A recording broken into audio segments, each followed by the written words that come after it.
जो है आज बायोलॉजी में हम जेनेटिक्स में कोडोमिनेंट और इनकम्प्लीट डोमिनेंस के बारे में स्टडी करेंगे। कोडोमिनेंट का हिंदी होता है सह प्रभाविता। ये एक वायलेशन है, ये एक्सेप्शन है लॉ डोमिनेंट का जो मेंडल ने दिया था। तो in this phenomenon both the gene express for a particular character in A hybrid progeny. कहने का अर्थ है कि यह वो प्रक्रिया है जिसमें जीन दोनों ही अलग जीन जो एलोमॉर्फ्स होते हैं वो एक ही प्रकार के कैरेक्टर के लिए एक्सप्रेस करते हैं।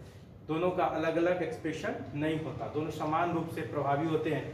F1PD में उनका जो एक्सप्रेशन होता है वो सेम होता है, कैरेक्टर जो होता है वो सेम हो जाता है। तो देखते हैं इन अदर वर्ड्स में इसको क्या कहते हैं। In codominants both the genes of an allelomorphs pairs, जो डिफरेंट फॉर्म्स ऑफ जीन्स होते हैं, जब F1 हाइब्रिड में उनका एक्सप्रेशन एक जैसा हो जाता है तो इसे ही कोडोमिनेंट कहते हैं। तो allelomorphs pairs express themself equally in both F1 hybrid. कहने का मतलब जब एलोमॉर्फिक पेयर्स जीन पेयर्स एक जैसा ही इक्वल एक्सप्रेशन करता है F1 जनरेशन में, किसमें? F1 जनरेशन में, तो इसको क्या कहते हैं? कोडोमिनेंट। क्या कहते हैं? कोडोमिनेंट। तो ये जो कोडोमिनेंट होता है ये वायलेशन एक्सेप्शन है, मैंने पिछले क्लास में इसके बारे में बताया है। तो इसका रेशियो क्या होता है? 1:2:1 रेशियो होता है बोथ जीनोटिपिकली और एज वेल एज फिनोटिपिकली, यानी कि जीनोटिपिक रेशियो और फिनोटिपिक रेशियो दोनों एक जैसा ही होता है 1:2:1 इन F2 जनरेशन। वो कैसे होता है वो हम देखते हैं। तो इसका एग्जांपल है blood group AB। Blood group AB, तो ब्लड ग्रुप AB जो होता है वो एक उदाहरण है कोडोमिनेंट का। किसका है? कोडोमिनेंट का। तो हम देखते हैं ब्लड ग्रुप AB के बारे में। अब ब्लड ग्रुप AB जो सिस्टम है, ब्लड ग्रुप AB, पूरा ब्लड ग्रुप AB सिस्टम होता है जिसमें से ब्लड ग्रुप AB जो है कोडोमिनेंट है, सहप्रभावी है। सहप्रभावी इसको डील करते ऐसे हैं कि हम जानते हैं कि ये जो हमारा ब्लड ग्रुप है वो मल्टीपल एलील का एग्जाम्पल है। इसमें जो हमारा आई जीन है वो IA, IB और IO, ये तीनों प्रकार के ब्लड ग्रुप A, B और O, तीनों प्रकार के ब्लड ग्रुप को क्या करता है? कोडिंग करता है, तीनों प्रकार के ब्लड ग्रुप को फॉर्म करता है। और हम कह सकते हैं कि इसमें ये दोनों जो हैं वो डोमिनेंट है, डोमिनेंट प्रभाव के हैं, और O जो है वो O ब्लड ग्रुप वो रिसेसिव है, रिसेसिव अप्रभावी है। तो ब्लड ग्रुप AB जो है डोमिनेंट है और O रिसेसिव है।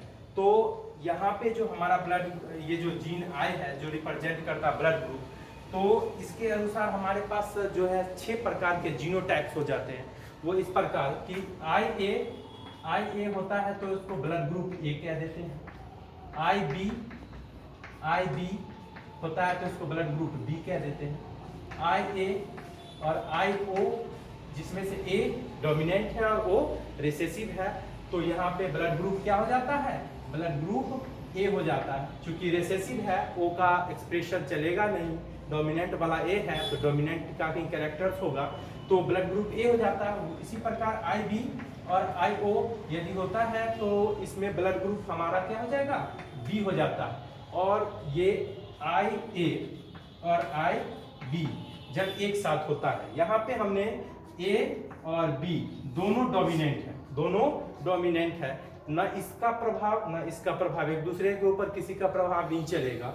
तो दोनों के दोनों जब डोमिनेंट जीन एक साथ A और B एक साथ आते हैं तो दोनों के वजह से जो ब्लड ग्रुप बनता है वो AB ब्लड ग्रुप हो जाता है। क्या है? वो AB ब्लड ग्रुप है। चूंकि यहाँ पे F1 मैंने इस प्रकार के जीनोटाइप के वजह से इस प्रकार के जीन के जोड़ों के वजह से, एलियंस के वजह से हमारा जो ब्लड ग्रुप बना AB, जिसमें से इसका भी प्रभाव इस पे और इसका भी प्रभाव इस पे, दोनों पे किसी पे नहीं चला, दोनों का प्रभाव डायरेक्ट जो है इसके लक्षण बन गए। तो समान रूप से दोनों प्रभावित हुआ, प्रभाव में आया समान रूप से, दोनों का प्रभाव सेम तरीके से एक साथ उत्पन्न हुआ कैरेक्टर में, इसलिए ब्लड ग्रुप क्या हो गया? AB ब्लड ग्रुप हो गया। तो हम कहते हैं कि ब्लड ग्रुप AB जो है वो एग्जाम्पल है किसका? हमारा कोडोमिनेंट का, किसका है, कोडोमिनेंट का। एक और होता है IO और IO जिसे ब्लड ग्रुप O बनता है। तो टोटल ये 6 1 2 3 4 5 एंड 6 टोटल 6 प्रकार के जो होता है हमारे पास एलिल्स होते हैं। ये मल्टीपल एलिल है जिसके वजह से हमारे टोटल जो है 4 प्रकार के A तो A हो गया, B है तो B हो गया, AB हो गया और O। तो टोटल 4 प्रकार के ब्लड ग्रुप जो है हमारा बनता है ये 6 प्रकार के जीन के जो जोड़े हैं उसके द्वारा, एलिल्स के द्वारा। तो हम यहाँ पे जो ब्लड ग्रुप AB की बात करते हैं वो एग्जाम्पल है कोडोमिनेंट का। इस तरीके से अब यह मैं इसका यदि मैं ये कराऊं, क्या बोलते हैं, मतलब इसका जो मैं F1PD देखूंगा तो उनका रेशियो 1:2:1 आ जाएगा, जीनोटिपिकली फिनोटिपिकली F2 रेशियो में इसका। तो हम अब जो है ये क्लियर हो गया है F1 ये कोडोमिनेंट। अब हम जब इनकम्प्लीट डोमिनेंट की बात करेंगे तो इसके बाद हम दोनों में अंतर कर लेंगे कि what is difference between codominant and incomplete dominant, वो आज की क्लास में ही कर लेंगे। तो हम पहले बात कर लेते हैं इनकम्प्लीट डोमिनेंस की, एक बार फिर हम कोडोमिनेंट को हिंदी में बोल देते हैं। इनकम्प्लीट डोमिनेंस, अपूर्ण प्रभाविकता। अपूर्ण का मतलब होता है इनकम्प्लीट, इंग्लिश में बोलते हैं। इनकम्प्लीट का अर्थ है जो पूर्ण रूप से नहीं हो, पूर्ण कंप्लीटली चीज जब नहीं, कंप्लीटली जब एक प्रभाव यानी दोनों का प्रभाव, रिसेसिव और डोमिनेंट दोनों का प्रभाव जब दिखता नहीं है तो इसको क्या कहते हैं, इनकम्प्लीट डोमिनेंट। यानी कि कह सकते हो आल्सो नॉन एज ब्लिंडिंग इनहेरिटेंस। ये बड़ा इंपॉर्टेंट है कि इनकम्प्लीट डोमिनेंस को ही ब्लिंडिंग इनहेरिटेंस कहते हैं। ऑब्जेक्टिव में ये पूछा जा सकता है। और ये इनकम्प्लीट डोमिनेंस भी एक एग्जांपल है किसका, आपका ये एक्सेप्शन है किसका, लॉ ऑफ डोमिनेंस का। इनकम्प्लीट डोमिनेंट यानी कि F1 इंडिविजुअल तो डोमिनेंट की तरह जो है नहीं, ना ही रिसेसिव की तरह, यानी कि डोमिनेंट खुल के अपना पूरा प्रभाव जब F1PD में नहीं दिखा पाता तो हम इसको हम क्या कहते हैं, इनकम्प्लीट डोमिनेंस। ये सबसे पहला डिस्कवर्ड बाय कार्ल कॉलिन्स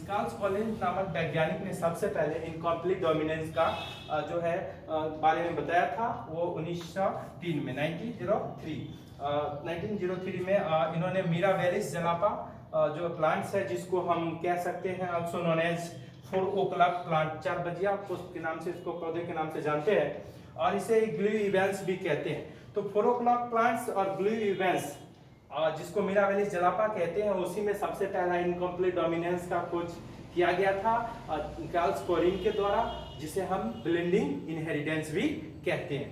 तो अब हम इसको थोड़ा सा और लैंग्वेज में देख लेते हैं। According to Mendel's law, Mendel's के नियम के अनुसार, मेंडल के जो लॉ ऑफ डोमिनेंस है उसके अनुसार डोमिनेंट कैरेक्टर जो प्रभावी लक्षण होता है must be present in F1 generation. उनके अनुसार जो डोमिनेंट प्रभावी जो लक्षण है, कैरेक्टर है, उसे F1 जनरेशन में होना, प्रथम पीढ़ी फर्स्ट फिलियल जनरेशन में होना आवश्यक है।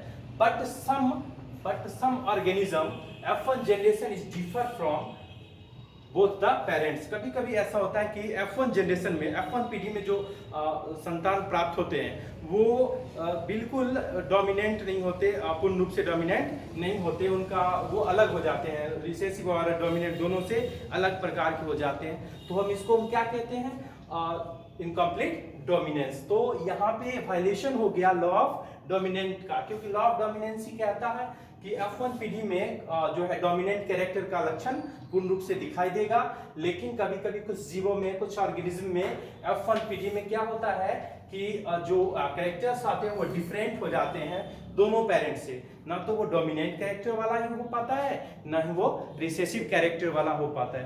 तो अब हम इसको दो से बोथ फैक्टर्स जो दोनों जो कारक होते हैं such as dominant as well as recessive, कहने का अर्थ है कि जो डोमिनेंट है और रिसेसिव दोनों जो फैक्टर्स, दोनों जो कारक हैं are present in incomplete dominant.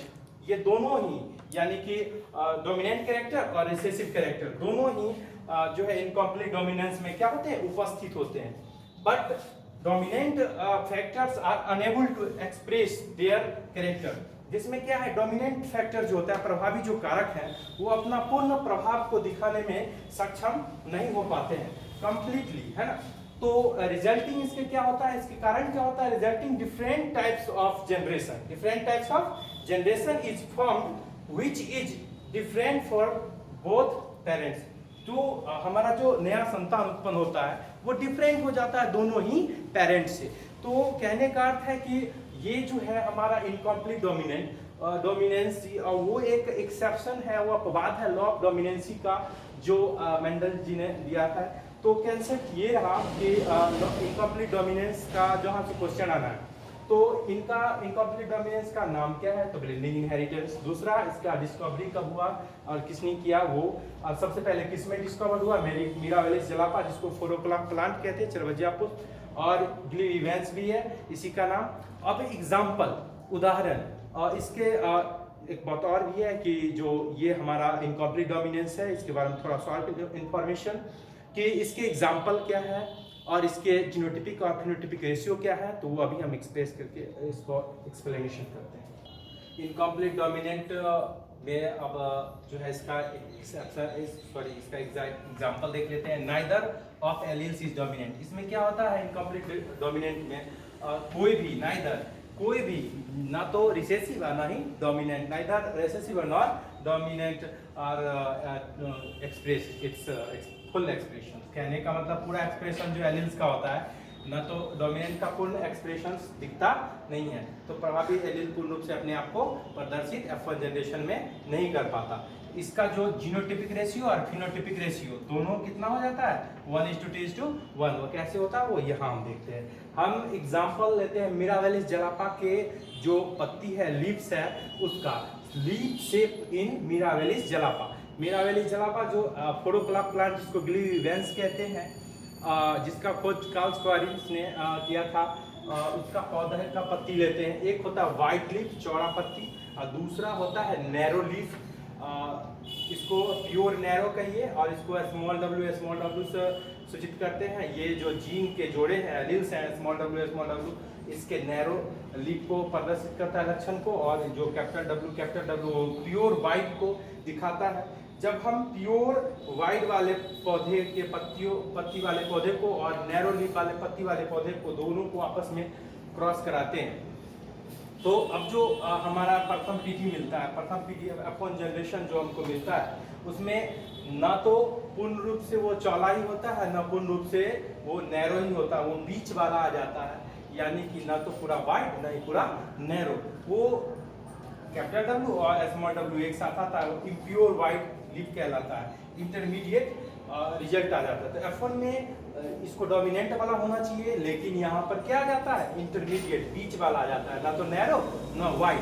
यदि वाइड वाला आ जाता तो लॉ ऑफ डोमिनेंसी को कवर कर देता, लॉ ऑफ डोमिनेंसी को कंप्लीट कर देता। लेकिन यहाँ पे इस मिरावेलिस जलापा के लीफ में वाइड नहीं हुआ और वो इंटरमीडिएट हो गया है, इसीलिए अब यहाँ पे हम कह सकते हैं कि इंटरमीडिएट आ गया, यानी कि यहाँ पे डोमिनेंट पूर्ण रूप से अपना एक्सप्रेशन को नहीं दिखाया, इसीलिए इसको हम इनकम्प्लीट डोमिनेंस कहते हैं। अब हमको F1 जनरेशन में आ गया इंटरमीडिएट रिजल्ट, बीच वाला। अब हम इसको क्या करते हैं, आपस में सेल्फिंग कराते हैं।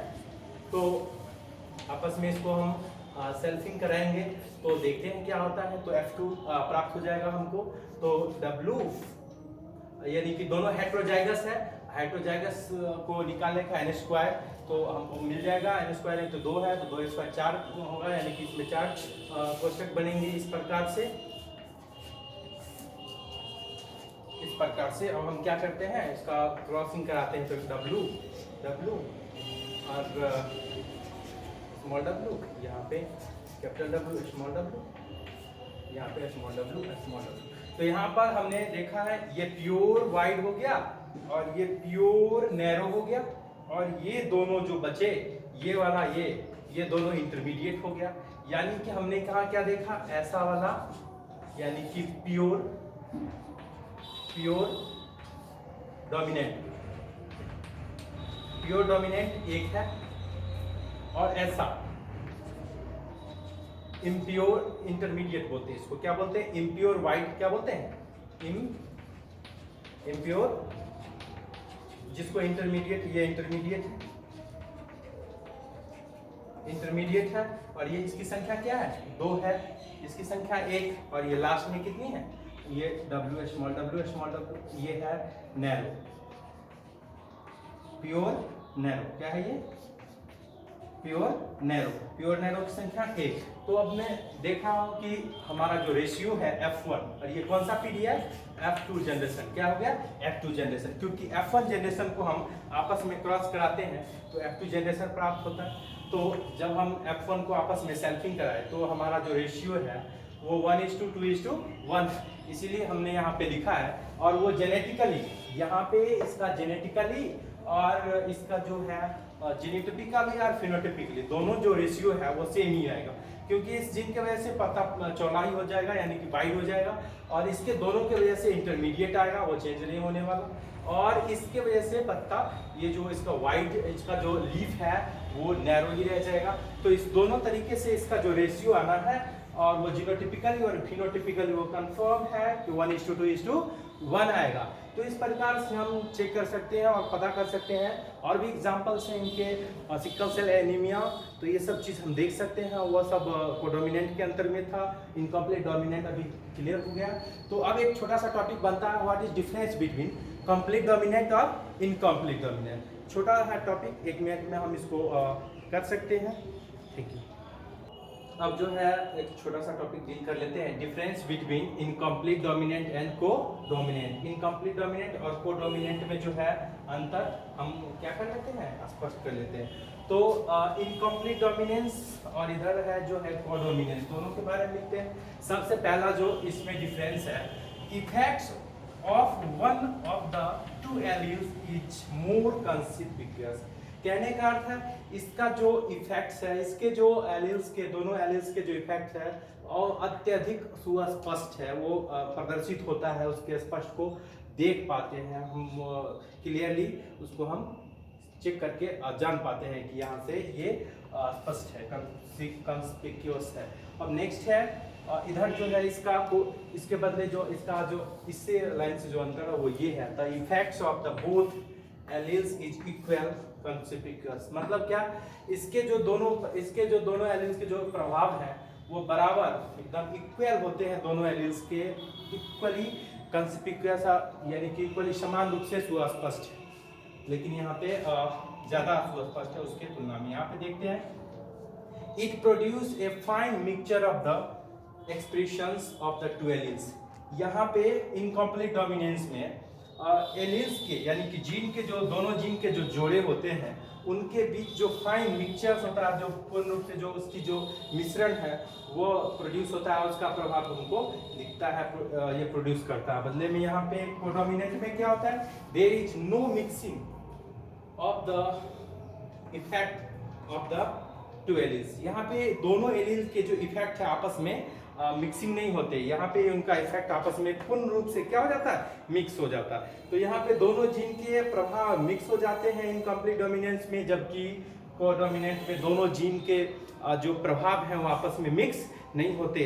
क्वेश्चन ये भी हो सकता है कि इनकम्प्लीट डोमिनेंस में क्या मिक्सिंग होता है उसके एक्सप्रेशन का, तो यस होता है, जबकि यहाँ पे no mixing of the effects, यानी कि कोडोमिनेंट में इसका इफेक्ट मिक्सिंग नहीं होता।